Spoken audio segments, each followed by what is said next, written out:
দুশ্মন আজকে ষড়যন্ত্র করছে, বাপ ষড়যন্ত্র। ওরা বুঝছে মোবাইলের এই আসক্তির যুগে চারিদিকে আসক্ত শাহওয়াত বেড়ে গেছে। শেষ পর্যন্ত দুশ্মন ষড়যন্ত্রের অংশ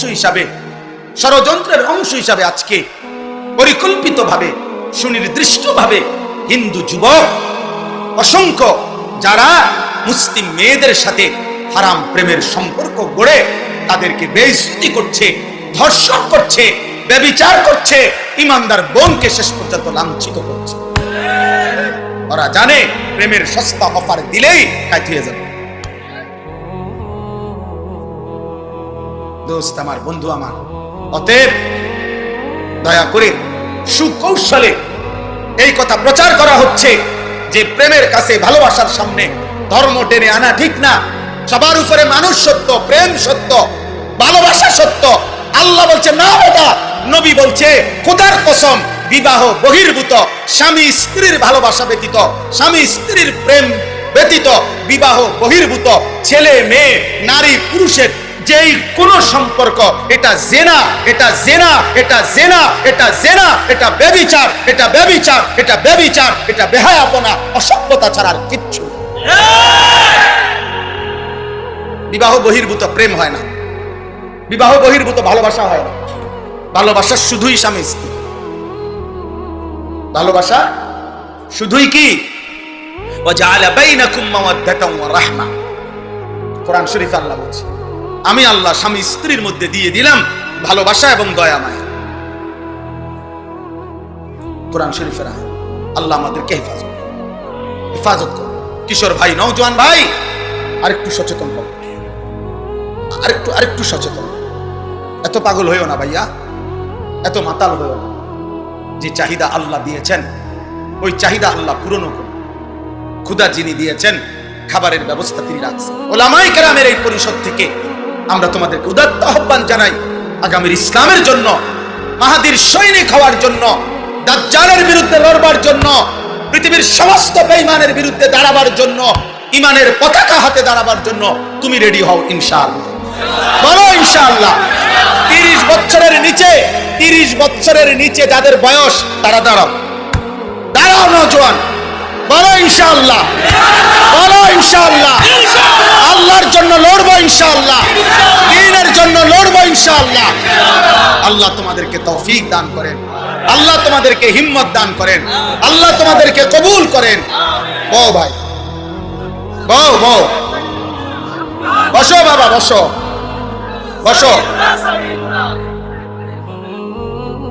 কিছুটা সময় কষ্ট করে বসলে নিজের উপকার হবে, ফায়দা হবে। এই জন্য দয়া করে প্রত্যেকেই বসার চেষ্টা করো।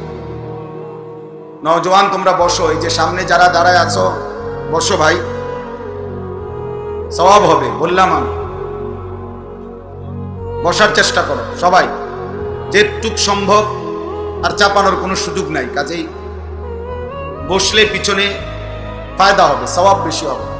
এই যে ডানে বামে যারা যেটুকু সম্ভব, এতক্ষণ দাঁড়ায় থাকা 1 ঘন্টা 1.5 ঘন্টা 2 ঘন্টা কষ্ট হবে। এই জন্য আমি আবারও বলছি, আল্লাহর কথা বসে শুনলে ফায়দা হয়, উপকার হয়। কোরআন সুন্নাহর কথা জুতা খোলা অবস্থায় শুনলে উপকার বেশি হয়, এবং এটাই আদব। 2 নম্বর কথা হলো, প্রত্যেকের প্রতি আমার একটা আদেশ, অনুরোধ না, সরাসরি এটা আমার আদেশ। হাতে মোবাইল ধরা যতজন, মোবাইল হাতে ধরে ভিডিও বা রেকর্ড করা সম্পূর্ণ আমি নিষেধ করলাম। একজনও উপরে নিচে ডানে বামে স্টেজে নিচে হুজুর পাবলিক পাঞ্জাবিওয়ালা টুপিওয়ালা টুপি ছাড়া কেউই মোবাইল হাতে ধরে ভিডিও বা রেকর্ড করবেন না, আমি স্পষ্ট নিষেধ করলাম। এরপরে নজরে পড়লে আমি ধমক দেব, লজ্জা পাবেন, ছেলেরা তখন বেইজ্জতি হবে। এজন্য দয়া করে একজনও না, বরঞ্চ পুরা মঞ্চ আলোকিত করে হযরত শ্রদ্ধেয় উলামায়ে কেরাম 2 পাশে ভরপুর, আলহামদুলিল্লাহ, নিচেও বহু উলামায়ে কেরাম আছে, অনেক মসজিদের ইমাম সাহেবগণ আছেন, এখানে স্টেজের মধ্যে অগণিত আলেম আছেন। আলহামদুলিল্লাহ, নিঃসন্দেহে এটা একটা মুবারক মজলিস, কোনো সন্দেহ নাই। এই জন্য দোস্ত, সবাই যদি আমরা উলামায়ে কেরামের দিকে তাকায়া থাকি, তো ইনশাআল্লাহ চোখের বরকতে, নজরের বরকতে নিজের ঈমান আমলের ফায়দা হবে, আখিরাতের ফায়দা হবে। যুগ যুগ ধরে এটা পরীক্ষিত কথা যে বুজুর্গানে দ্বীন উলামায়ে কেরাম আল্লাহ ওয়ালাগণ বলছেন, মানুষের জীবন সবচেয়ে বেশি পরিবর্তন হয়, আখিরাতমুখী হয়, গুনাহ থেকে বাঁচার হিম্মত তৈরি হয়, নেক আমলের প্রেরণা তৈরি হয় সবচেয়ে বেশি আল্লাহ ওয়ালা বুজুর্গ, হক্কানি, রব্বানি, মুত্তাকি, উলামা, আহলুল্লাহ, আউলিয়া, বুজুর্গানে দ্বীনের নজরের বরকত, চোখের বরকত। এই আসা যাওয়া, ওনাদের সামনে বসা, ওনাদের দিকে তাকিয়ে থাকা এবং ওনারাও আপনার দিকে তাকানো, এই নজরের বরকতে জিন্দেগি বদলায়, জীবন বদলায়। কারো জনপ্রিয়তা দিয়ে কারো কিচ্ছু আসে যায় না। জনপ্রিয়তা এটা এক ধরনের ধোঁকা। দুনিয়া যেহেতু পুরাটাই আল্লাহ বলছে ধোঁকা, তো এখানের এই জনপ্রিয়তা এগুলো ধোঁকা। আমাল হায়াতুদ দুনিয়া ইল্লা মাতাউল গুরুর, আল্লাহ তাআলা বলছেন দুনিয়ার জীবন ধোঁকা, ধোঁকা সব। এই জন্য জনপ্রিয়তা দিয়ে কোনো কিছু আসে না। শুধু শুধু হই হুল্লুর হাঙ্গামা করার কিচ্ছু নাই ভাই। আমারে যদি মনে করেন 1 কোটি মানুষ চিনে, আমার কবরের আযাব মাফ তো, তাহলে আমি এটা দিয়ে কি করব? আমি এই পরিচিতি দিয়ে কি করব? আমারে যদি 10 কোটি মানুষও চিনে, আপনাদের কারো কবরের আযাব মাফ তো, তাহলে আপনাদের কি লাভ? আমারে না চিনে আপনাদের কি? আপনাদের কি অর্জন এতে? আমারে চিনলে আপনার লাভ কি? আপনার লাফান কি? এই জন্য দোস্ত, এই সমস্ত জনপ্রিয়তা দিয়ে বক্তারও কোনো লাভ নাই, শ্রোতারও কোনো লাভ নেই। বরং ঈমান আমলের ভিত্তিতে আমাদের উভয়ের লাভ। সেজদা দিলে আমারও লাভ, শ্রোতারও লাভ।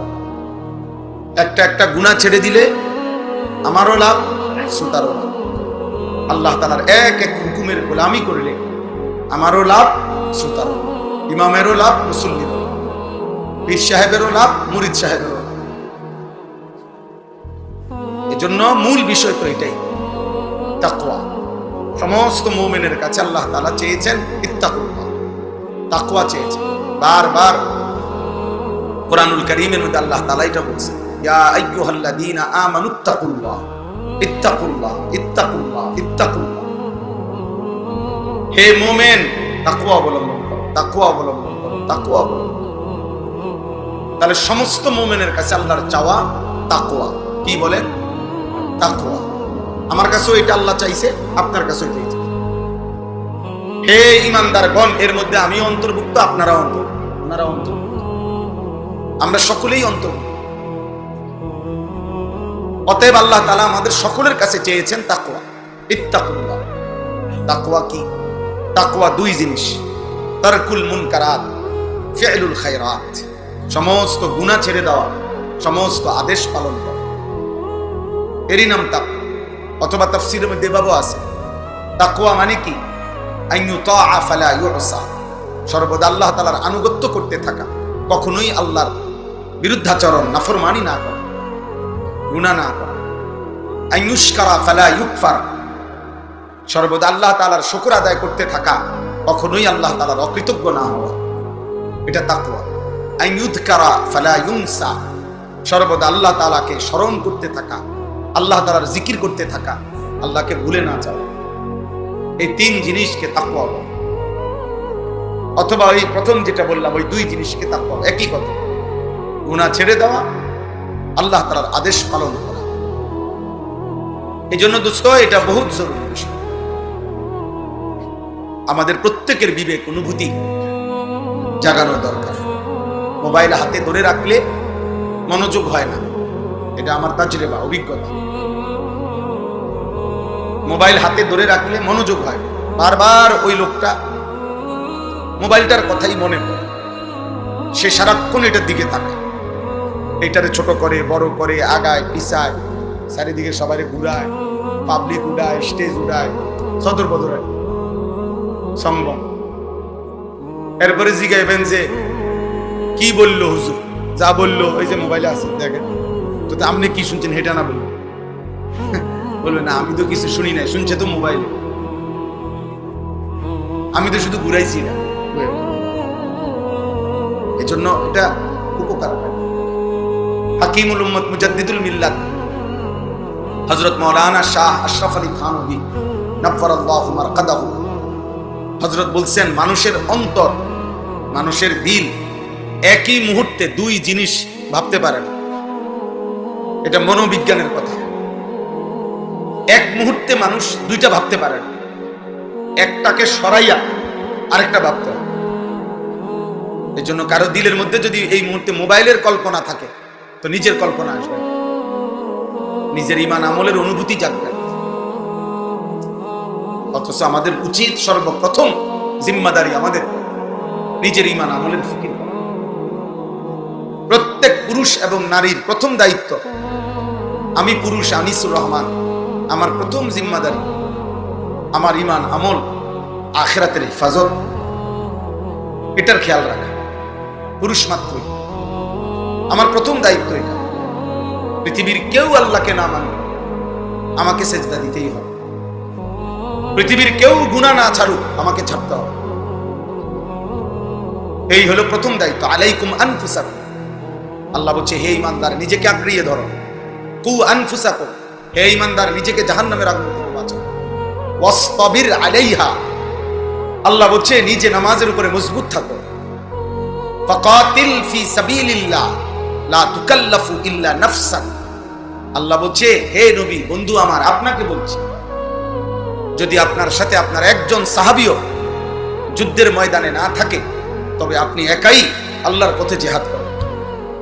ফাকাতিল, সূরা নিসার আয়াত, এক বচনের শব্দ, ওয়াহিদে মুযাক্কারে হাজির, এবং বলছে লা তুকাল্লাফু ইল্লা নাফসাকা, সর্বশেষ এই পৃথিবীর কারো ব্যাপারে যদি আপনি জবাবদিহি করতে নাও হয়, আপনি কিন্তু নিজের ব্যাপারে জবাবদিহি করতে হবে। নবীজিকে বলছে, নবীকে রাসূলুল্লাহ সাল্লাল্লাহু আলাইহি সাল্লামকে আল্লাহ বলছে বন্ধু আপনার হিসাব দিতে হবে। আপনি আপনার নিজের উপরে, আপনি আল্লাহর হুকুমের আদিষ্ট মুকাল্লাফ। নবীজি সাল্লাল্লাহু আলাইহি সাল্লামের জীবনে একটি যুদ্ধে, হুনাইনের যুদ্ধ, অষ্টম হিজরিতে মক্কা বিজয়ের পরে নবীজি সাল্লাল্লাহু আলাইহি ওয়াসাল্লাম এই যুদ্ধটি করেছিলেন। ওই যুদ্ধে 12,000 সাহাবী নবীজির সাথে ছিল, কাফের ছিল মাত্র 4,000। এই একটাই নবীজির জীবনের যুদ্ধ যেই যুদ্ধে কাফের ছিল কম, মুসলমান বেশি। কিন্তু ওই যুদ্ধে কাফেরদের প্রথম আক্রমণে এমন তীব্র আক্রমণ করছে তারা, মাত্র 4,000, 12,000 সাহাবী একসাথে নবীজির সঙ্গ ছেড়ে দিয়ে যুদ্ধের ময়দান থেকে ছিন্ন ভিন্ন ছত্রভঙ্গ হয়ে গেছে। যে যেদিকে পারছে সরে গেছে আক্রমণের ছুটে।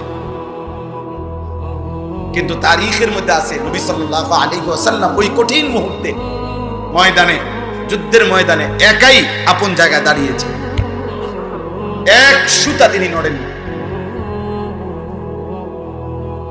এবং সাহাবায়ে কেরামকে ডাকছেন, আনা নবিয়্যু লা কাযিব আনা ইবনু আব্দুল মুত্তালিব, ফিরে আসো, আমি মিথ্যুক নবী না, আমার উপরে আল্লাহর সাহায্য আছে।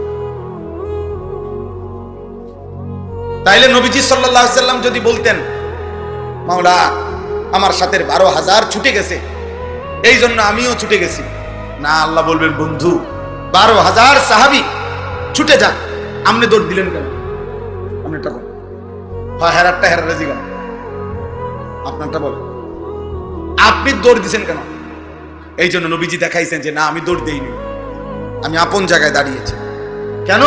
ফাকাতিল ফি সাবিলিল্লাহ, আল্লাহ তো আমারে বলছে প্রয়োজনে আপনি একাই আল্লাহর পথে যুদ্ধ করুন। আল্লাহ তো আমাকে বলছে আমি শেষ, আমি আমার হিসাব দিতে হবে। এই জন্য প্রথম জিম্মাদারি। এই জন্য প্রিয় ভাই বাবা, একটি মাহফিল এটা একটা প্রদর্শনী না, এটা নির্বাচনী জনসভা না। আমি কোনো প্রার্থী না, আমার কোনো মার্কা নাই, দয়া করে যেন আল্লাহর বাস্তে প্রিয় ভাই আমার, বাবা আমার, শুধু শুধু হুড়াহুড়ি হুলস্থুল না করলে ভালো। আল্লাহর কথা ওলামায়ে কেরাম ধারাবাহিক ভাবে বলতেছেন, নিজের জন্য মনোযোগ দিয়ে শুনলে ভালো, শুনলে ভালো। এই প্রচন্ড গরমের মধ্যে আপনারা কষ্ট করে বসছেন, অতএব মনোযোগ দিয়ে কষ্ট করেই শুনেন, আল্লাহ বরকত দিন, আল্লাহ বরকত দিন। আমি দয়া করে অনুরোধ করলাম, আমরা প্রত্যেকে নিজের ঈমান আমল আখিরাতের ব্যাপারে আমাদের প্রথম দায়িত্ব, এটা আমাদের ফিকিরে রাখতেই হবে, আমাদেরকে এটা মনে রাখতেই হবে। আমি প্রসঙ্গক্রমে দ্বিতীয় আরো দুইটা বলি। একজন পুরুষ হিসাবে সবাই মনোযোগ দিয়ে শোনো। এক নম্বর দায়িত্ব হলো আমার নিজের ব্যক্তি, আমি আমার ঈমান আমলের হেফাজত, আমার আখিরাতের ফিকির আমার মধ্যে থাকা চাই, জওয়ান হোক বুড়া হোক। দ্বিতীয় নম্বর হলো একজন পুরুষ হিসাবে আমার দ্বিতীয় পরিচয় হলো আমি একজন অভিভাবক।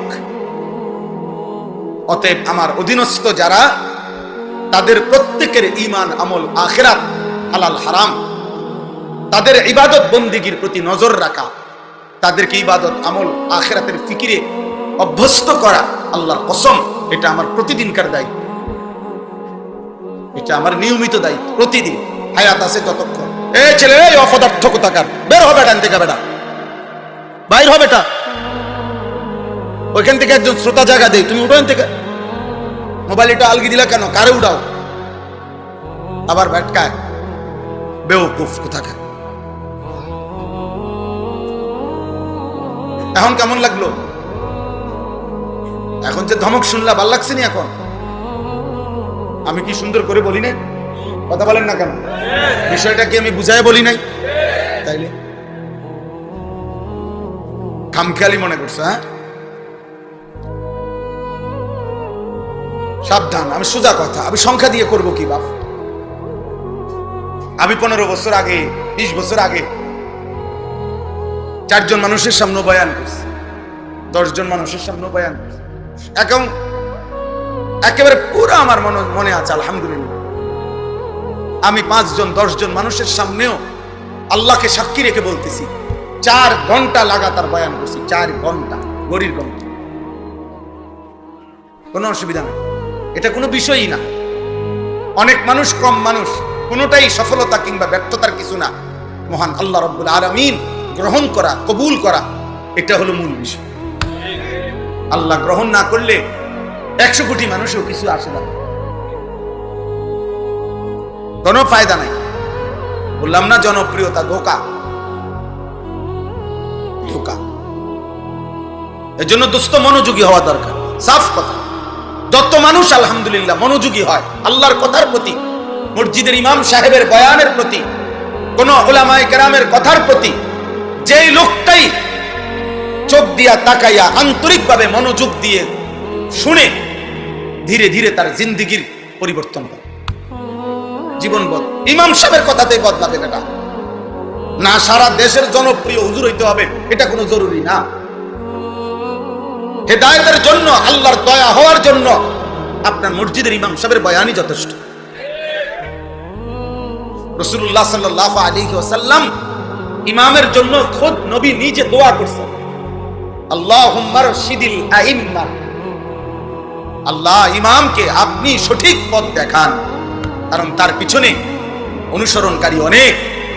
একজন ইমামকে যদি আপনি জান্নাতের পথ, সঠিক পথ দেখান, তাহলে তার পিছনে তার অনুসারীরাও জান্নাতের পথ পেয়ে যাবে। নবীজি দোয়া করছেন ইমামের জন্য। নবীজি ইমামের মর্যাদা তুলে ধরছেন, আল ইমামু দামিনুন, ইমাম জামিন। একজন ইমাম একটি মহল্লার জামিন। জামিন মানে কি? কোন আসামিকে উকিল, অ্যাডভোকেট কোর্টে জামিন করায়, জামিন করায় না, এ মানে কি? মানে হলো এই বিচারপতি, ম্যাজিস্ট্রেট এই উকিলের তত্ত্বাবধানে এই আসামিকে ছাড়ছে, বুঝাইছে আমনে জামিন। অর্থাৎ এই বেটা যদি বাইকে যায়, কোর্টে যদি হাজিরা ঠিক মতো না দেয়, এই সকল বিষয়ে আমনে দায়বা, আমনে জবাব দিবে, আমনে হিসাব দিতে হবে, আমনের হাতে, আমনের জামিনে তারে ছাড়বা, এইটারে কয় জামিন। অ্যাডভোকেট সাহেব জিম্মাদারি নিছে আর কি, যে আমি এ বেটারে আমার দায়িত্বে নিলাম, ছেড়ে দেন, তারে আমি যতদিন শুনানি চলে বা প্রয়োজন হয় হাজিরার দিন আমি আনি। তাহলে উনি জিম্মাদার, জামিন, এইটারে কয় জামিন, আসামির জামিন হইছে, মানে ওই উকিল সাহেব জামিন হইছে। ঠিক আল্লাহর নবী সাল্লাল্লাহু আলাইহি ওয়াসাল্লাম যেন বললেন, একটি মসজিদের ইমাম, মহল্লার ইমাম, একজন আলেমে দ্বীন, ওই মহল্লাবাসীর ঈমান আমল আখিরাতের জামিন। যেন বললেন যে আমি আপনাদের আখিরাত পরকাল ঈমান আমল এর দায়িত্ব নিলাম, ইনশাআল্লাহ আমি আপনাদেরকে আখিরাতের রাস্তা, জান্নাতের রাস্তা সঠিকভাবে দেখাবো। অনেক বড় জিম্মাদারি। ইন্নামা জুইলাল ইমামু লিউতাম্মা বিহি, নবী সাল্লাল্লাহু আলাইহি সাল্লাম বলেন, নিশ্চয়ই ইমামকে বানানো হয়েছে যেন মুসল্লিগণ, অনুসারীগণ তাকে অনুসরণ করে। এই জন্য